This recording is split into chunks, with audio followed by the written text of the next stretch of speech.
ఇంక్లాబ్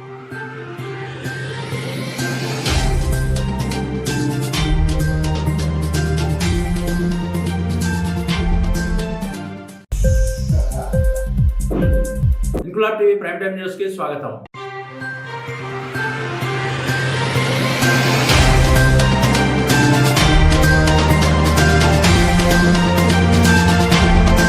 కుమరం భీం ఆసిఫాబాద్ జిల్లా వాంకిడి మండల కేంద్రంలో ప్రతి గురువారం వారసంత కొనసాగుతుంది. వారానికి ఒకే రోజు వారసంత కావడంతో ప్రతిరోజు కంటే గురువారం వారసంత రోజున మండలంలోని అన్ని గ్రామాల ప్రజలు వారసంతకు తరలి వస్తుంటారు. దీంతో అప్పుడప్పుడు ఇరుకు గల్లీ రోడ్లు, ప్రధాన రోడ్లలో ట్రాఫిక్ అంతరాయం ఏర్పడుతుంది. నేడు గురువారం కూడా ట్రాఫిక్ అంతరాయం ఏర్పడింది. ఎదురెదురుగా ఓ కారు, ఆర్టీసీ బస్సు రాగా రోడ్డు ఇరుగ్గా ఉండడంతో కొద్దిపాటి ట్రాఫిక్ సమస్య ఏర్పడిందని వాహనదారులు, ప్రజలు, స్థానికులు పేర్కొన్నారు. అక్కడ సమయానికి ఒక్క ట్రాఫిక్ పోలీసు అధికారి కూడా అందుబాటులో లేనందున ఓ సామాన్యుడే ట్రాఫిక్ పోలీసు అవతారం ఎత్తాడు. ఎదురుగా వచ్చిన కారును వెనక్కి పంపుతూ ఆర్టీసీ బస్సును ముందుకు సాగనంపుతూ ఎలాంటి అధికారం లేకుండా ధైర్యంగా, బాధ్యతతో సామాన్యుడే ట్రాఫిక్ అంతరాయానికి మార్గదర్శకుడయ్యాడు. అక్కడ ట్రాఫిక్ ను క్లియర్ చేసి తన దారిన తాను మామూలుగా వెళ్లిపోయాడు. ఓ స్థానికుడు తన మొబైల్లో ఈ సంఘటనను చిత్రీకరించాడు. అది కాస్త ఇంక్లాబ్ టీవీ ప్రతినిధి సురేష్ దృష్టికి వచ్చింది. ప్రతి సామాన్య పౌరుడు హక్కులతో పాటు బాధ్యతలను గుర్తిరిగి అధికారులు ఉన్నా లేకున్నా బాధ్యతతో వ్యవహరిస్తే ప్రజల సౌకర్యానికి ఢోకా ఉండదన్నది ఈ వ్యక్తిని చూస్తే అర్థమవుతుంది కదా.